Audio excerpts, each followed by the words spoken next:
ये आकाशवाणी जयपुर है। छत्तीसगढ़ी समाचार बुलेटिन के संग शुभा मिश्रा के जय जोहार। अब सुनो आज के प्रमुख समाचार। मुख्यमंत्री आज बिलासपुर जिला में आयोजित कार्यक्रम में किसान मन के खाता में धान खरीदी के अंतर के 10,000 करोड़ रुपया ले ज्यादा के राशि करीन अंतरित। उप मुख्यमंत्री विज्ञान के प्रति जागरूकता बढ़ाए और युवा मन ला प्रोत्साहित करे बर विज्ञान तीर्थ दर्शन अभियान शुरू करे के करीन घोषणा। और राज्य सरकार भारतीय प्रशासनिक सेवा के 11 अधिकारी मन के प्रभार में करीन फेरबदल। कुलदीप शर्मा बलौदाबाजार भाटापारा जिला के बनीस नवा कलेक्टर। अब समाचार विस्तार ले। मुख्यमंत्री विष्णुदेव साय आज बिलासपुर जिला के बिल्हा में आयोजित राज्य स्तरीय कार्यक्रम में किसान मन के खाता में धान खरीदी के अंतर के 10,000 करोड़ रुपया ले ज्यादा के राशि अंतरित करीन।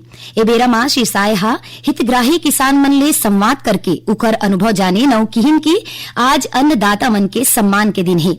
उमन कहीन की किसान मन के समृद्धि ही प्रदेश के समृद्धि है। श्री साय कहीन की किसान मन ला अब ब्याज मुक्त ऋण के सुविधा मिलत है। प्रधानमंत्री सिंचाई योजना के जरिया ले किसान मन के खेत तक पानी पहुंचत है और प्रदेश में सिंचाई के रकबा घलो सरलग बाढ़त है। मुख्यमंत्री बताइन कि ए बछर 25,24,000 किसान मन ले 141 लाख मीट्रिक धान के खरीदी करे गे हे। उमन विश्वास दिलाइन कि राज्य सरकार आगू घलो किसान मन के हित में प्रतिबद्धता के संग काम करत रही। मुख्यमंत्री कहीन कि राज्य सरकार के संकल्प है कि किसान सशक्त और समृद्ध हो, जेकर ले छत्तीसगढ़ लगातार प्रगति के रद्दा में आगू बढ़त रहे। उमन कहीन कि किसान मन ला होली के शुभकामना देवत हुए कहीन कि राज्य सरकार के ए निर्णय ले ए बछर लाखों प्रदेशवासी मन के घर होली के खुशी दुगुना होही। समारोह में करोड़ों रुपया के आने आने विकास काम के शिलान्यास और लोकार्पण करेगीस। कार्यक्रम में कृषि मंत्री रामविचार नेताम और विधायक धर्मलाल कौशिक, अमर अग्रवाल के संग कतकोन जनप्रतिनिधि उपस्थित रहीन। वित्त मंत्री ओपी चौधरी काली बछर 2026-27 के बजट में विधानसभा में हुई सामान्य चर्चा के जवाब देवत हुए कहीन कि साय सरकार की तीसरैया बजट ज्ञान और गति के बाद संकल्प के रणनीति ऊपर आधारित है। उन्होंने कहीन कि ए बजट बछर 2047 तक विकसित छत्तीसगढ़ के रोड मैप है। वित्त मंत्री कहीन कि विकसित भारत जी रामजी योजना के बजट में 4,000 करोड़ रुपया के प्रावधान करे गए है, जिन मनरेगा के तुलना में ऐतिहासिक वृद्धि है। श्री चौधरी बताइन कि बजट में बस्तर और सरगुजा अंचल के विकास बर कतकोन जरूरी घोषणा करे गए है। संगे संग 1500 बस्तर फाइटर्स के पद बनाए जाही। उन्होंने कहीन कि शासकीय कर्मचारी मन बर कैशलेस चिकित्सा सुविधा शुरू करे जाही। उप मुख्यमंत्री विजय शर्मा विज्ञान के प्रति जागरूकता बढ़ाए और युवा मन ला प्रोत्साहित करे बर विज्ञान तीर्थ दर्शन अभियान शुरू करे के घोषणा करे है। ये अभियान के तहत युवा वैज्ञानिक मन ला देश के प्रमुख वैज्ञानिक के जन्म स्थल के अध्ययन भ्रमण कराए जाही। श्री शर्मा आज राष्ट्रीय विज्ञान दिवस के मौका में जगदलपुर में आयोजित कार्यक्रम ला संबोधित करत रहीस। ए बेरा में उमना विज्ञान के क्षेत्र में नवाचार, शोध और वैज्ञानिक सोच ला बढ़ावा दे ऊपर विशेष जोर दिन।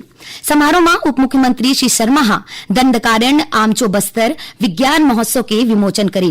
विज्ञान महोत्सव के गतिविधि मार्च ले सितंबर तक आयोजित करे जाही, जेमा छात्र और वैज्ञानिक वार्ता, ग्राम समिति कार्यशाला, बस्तर लोक विज्ञान सम्मेलन, पारंपरिक वैद्य विज्ञान अध्ययन अनुसंधान कार्यशाला और प्रबुद्ध जन मन के गोलमेज संगोष्ठी के आयोजन करे जाही।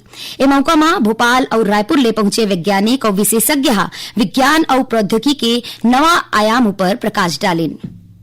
छत्तीसगढ़ व्यावसायिक परीक्षा मंडल व्यापम स्कूल शिक्षा विभाग में सहायक शिक्षक, शिक्षक और व्याख्याता पद पर होवैया भर्ती परीक्षा के संभावित तिथि जारी कर दे है। निर्धारित कार्यक्रम के अनुसार सहायक शिक्षा के परीक्षा 11 अक्टूबर, शिक्षक के परीक्षा 25 अक्टूबर और व्याख्याता के परीक्षा 29 नवंबर 2026 के प्रस्तावित है। छत्तीसगढ़ी समाचार बुलेटिन आप मन आकाशवाणी रायपुर ले सुनत हो। छत्तीसगढ़ के खबर ले है आपकी वास्ता और खबर के विश्वसनीयता ले है हमार वास्ता।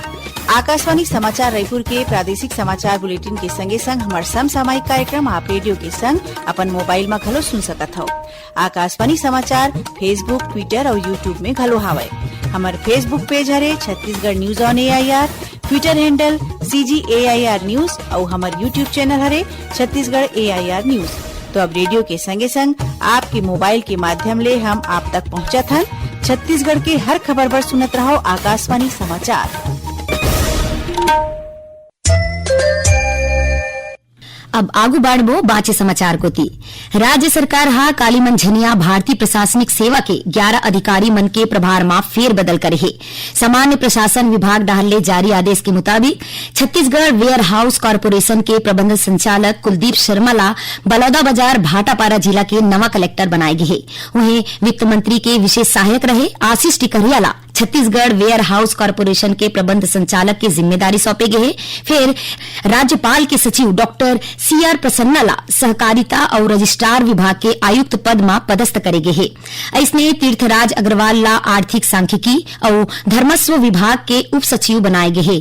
फिर सुश्री लीला कोसम ला छत्तीसगढ़ लोक सेवा आयोग में परीक्षा नियंत्रक, सौमिल रंजन चौबे ला कृषि विभाग में उप सचिव के जिम्मेदारी सौंपे गए है। एकर अलावा वीरेंद्र बहादुर पंचभाई ला नारायणपुर जिला के अपर कलेक्टर, सुमित अग्रवाल ला नगर पालिक निगम दुर्ग के आयुक्त, संदीप अग्रवाल ला बिलासपुर जिला पंचायत के मुख्य कार्यपालन अधिकारी, तरुण किरण ला कलेक्टर कार्यालय कोरबा में ओएसडी और ऋषभ पारशर ला वित्त विभाग में उप सचिव बनाए गए हैं। छत्तीसगढ़ संघ देश भर में काली 1 मार्च ले 7 मार्च तक जन औषधि सप्ताह मनाए जाही। ए बछर की थीम जन औषधि सस्ती भी भरोसेमंद भी है।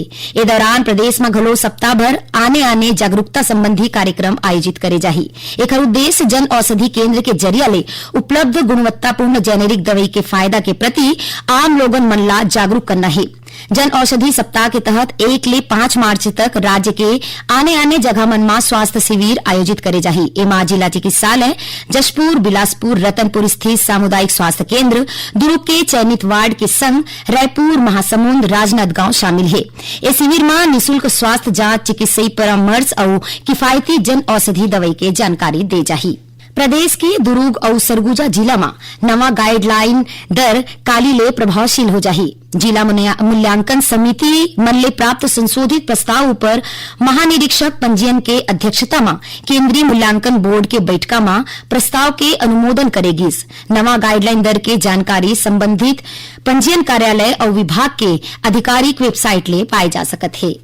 बलरामपुर जिला के शासकीय उच्चतर माध्यमिक शाला बलंगी में आयोजित हाई स्कूल के परीक्षा में अनियमितता पाए जाए में जिला शिक्षा अधिकारी केंद्र के अध्यक्ष के संगे संग 6 शिक्षक मन ला कारण बताओ नोटिस जारी करे गए है। मुख्यमंत्री विष्णुदेव साय काली दुर्ग में छत्तीसगढ़ पुलिस डहले आयोजित 14वां अखिल भारतीय पुलिस तीरंदाजी प्रतियोगिता के समापन समारोह में शामिल हुई। ए बेरा में श्री साय कहीन कि पुलिस के जवान कानून व्यवस्था के जिम्मेदारी निभाए के संग खेल में घलो अच्छा प्रदर्शन करत है, जेनुखर अनुशासन और समर्पण के प्रमाण है।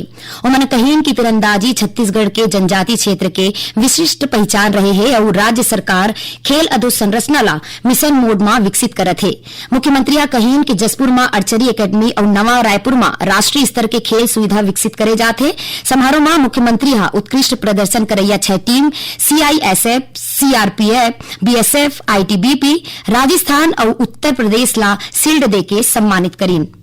प्रादेशिक समाचार एकांश आकाशवाणी रायपुर डाहले प्रस्तुत कार्यक्रम जिले की चिट्ठी के प्रसारण काली मंझनिया 6:05 ले 6:10 तक करे जाही। ए कार्यक्रम ला छत्तीसगढ़ स्थित आकाशवाणी के सबो केंद्र रिले करही। ए वक्त के अंक में सुकमा जिला के गतिविधि के बारे में जानकारी दे जाही।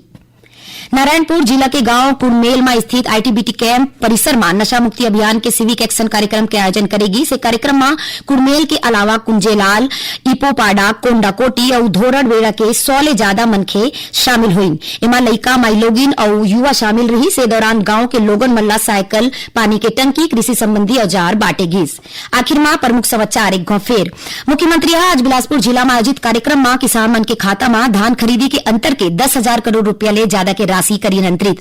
उप मुख्यमंत्री विज्ञान के प्रति जागरूकता बढ़ाए और युवा मन ला प्रोत्साहित करे बर विज्ञान तीर्थ दर्शन अभियान शुरू करे के करीन घोषणा। और राज्य सरकार प्रशासनिक सेवा के 11 अधिकारी मन के प्रभार में करीन फेरबदल। कुलदीप शर्मा बलौदाबाजार भाटापारा जिला के बनिस नवा कलेक्टर। एक संग छत्तीसगढ़ी समाचार बुलेटिन इहे सिरावत है। जय जोहार।